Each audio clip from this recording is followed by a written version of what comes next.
Iya dok.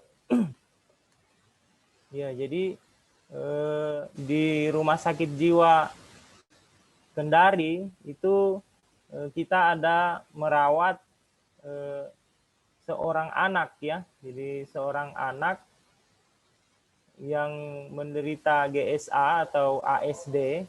Ya, tapi sebelumnya ya di awal saya ingin kasih pengantar ya terkait dengan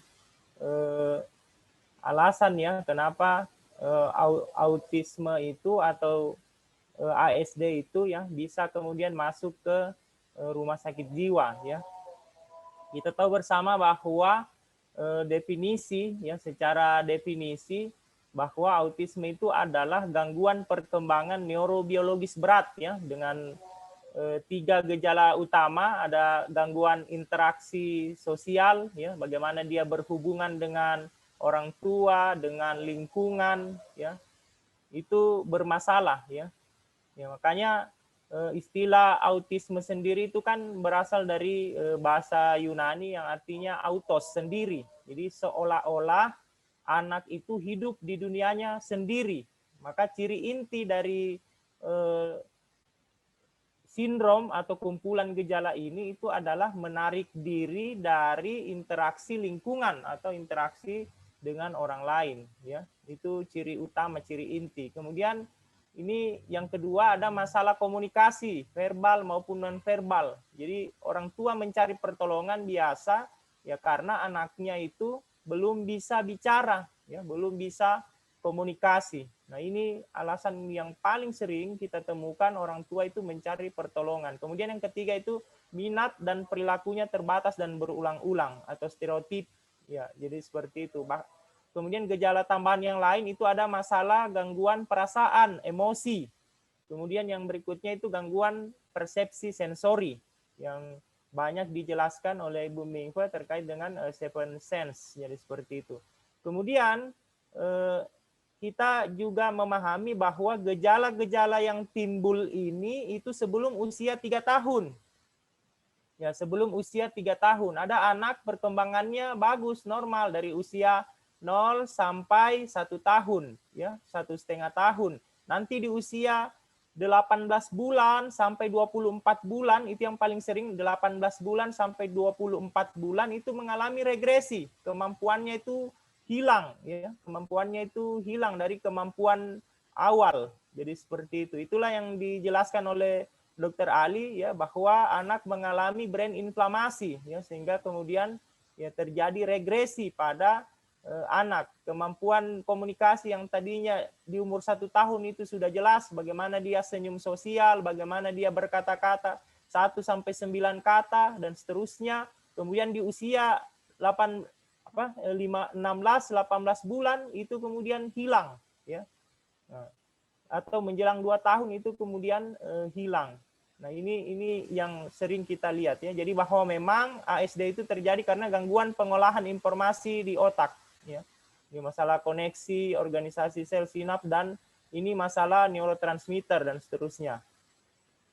Nah, kemudian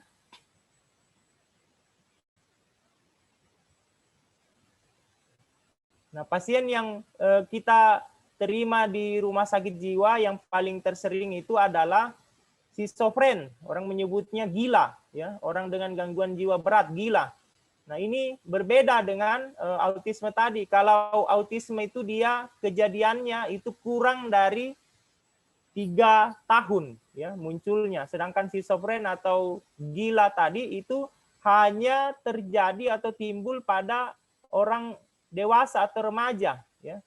Jadi remaja ini kalau dikatakan di buku onset kejadiannya itu tersering umur 8 tahun sampai umur 25 tahun ya. Jadi kalau laki-laki 8 sampai 25 tahun, kalau perempuan itu 25 sampai 35 tahun.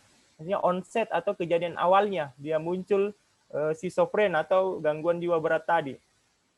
Nah, schizofren sendiri itu adalah sekelompok gangguan psikotik ya, gangguan menilai realita dengan gangguan dasar kepribadian. Jadi schizofren berasal dari kata schizo dan frenia. Schizo artinya pecah, frenia itu artinya kepribadian ya. Jadi kepribadian yang pecah yang yang patah, jadi seperti itu. Ditandai dengan gangguan yang lainnya, distorsi proses pikir ya. Jadi cara berpikirnya itu ya kadang tidak nyambung ya. Isi pikirnya itu melompat-lompat. Kemudian ada waham yang aneh ya, cara berpikirnya itu ya dia punya satu keyakinan yang kuat yang tidak bisa diubah ya. Ya misalnya dia berwaham kebesaran, dia menganggap dirinya sebagai orang suci ya, seperti nabi dia menganggap dirinya nabi, atau waham curiga, dia merasa ingin selalu dicelakai oleh orang lain dan sebagainya. Kemudian gangguan persepsi, ada ilusi, halusinasi ya, ini yang paling sering kita dapatkan, halusinasi pendengaran ya, ada suara-suara yang didengar padahal objek sumber suara itu tidak ada ya, halusinasi pendengaran, ada halusinasi visual dan sebagainya. Kemudian afek yang tidak normal atau abnormal. Jadi afek itu ekspresi emosi yang tergambar, jadi seperti itu, bisa di wajahnya ya, afeknya labil ya, afeknya tumpul, afek datar. Nah, jadi seperti itu. Jadi itulah definisinya ya. Jadi perbedaan yang mencolok itu ya, tadi onsetnya kalau pada autisme atau ASD itu kurang dari 3 tahun. Kalau schizofren itu dia remaja ya, kondisi paling awal itu remaja, kemudian sampai dewasa.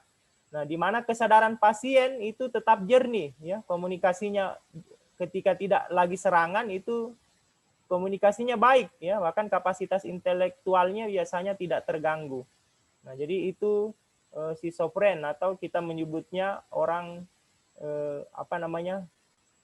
gila, jadi seperti itu.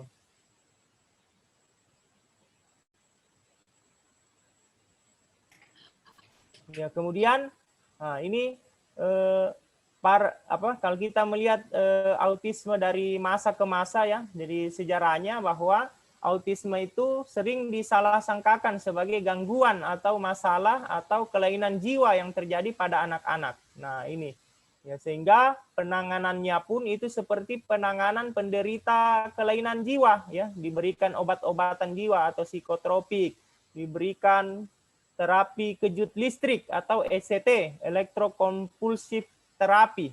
Nah, tapi ini sudah tidak dilakukan ECT ini karena ya dikatakan itu tidak manusiawi ya. Jadi bayangkan ini seperti di strum orangnya, pasiennya. Jadi seperti itu. Nah, ini biasa dilakukan untuk pasien-pasien yang depresi berat ya, mau makan tidak bisa, bicara itu malas ya, kemudian pasien yang defisit perilaku ya, bahkan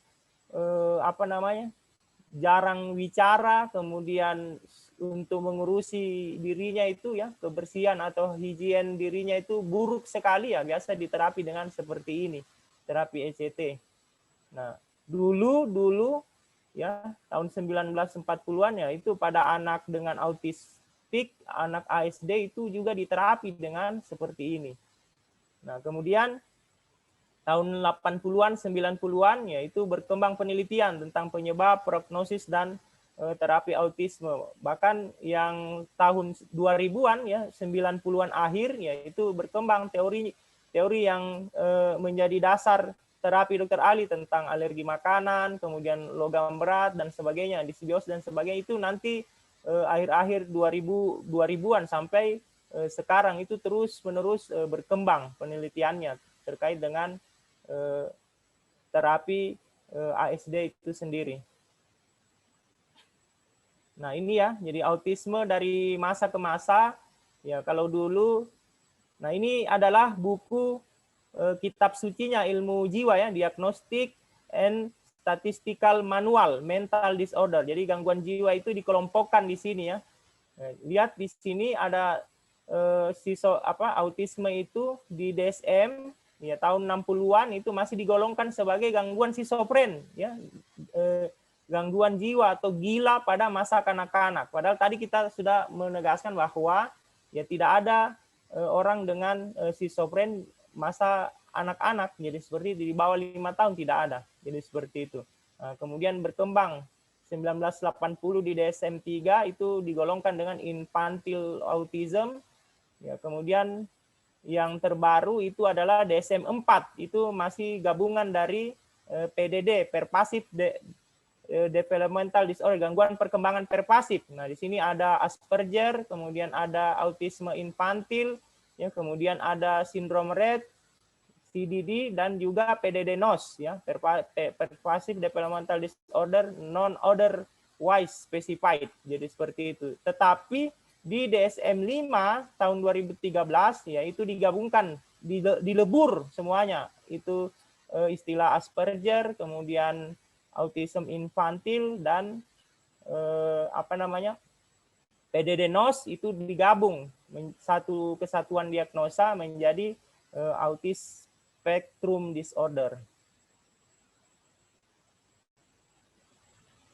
Nah, ini ya, ada pasien yang kami rawat seperti ini. Ya, jadi dia sudah dewasa, umur 24 tahun, Tuan IM, inisial IM. Jadi dia dirawat di rumah sakit jiwa itu sejak 2017 ya. Ya, setelah ayahnya meninggal 2010, ya sebenarnya dia selama ini itu dikurung ya, mempunyai kamar khusus di rumahnya. Jadi ayahnya, ibunya atau kakaknya yang biasa mengambilkan obat-obatan jiwa di poli rumah sakit jiwa Kendari. Jadi seperti itu. Nah, kemudian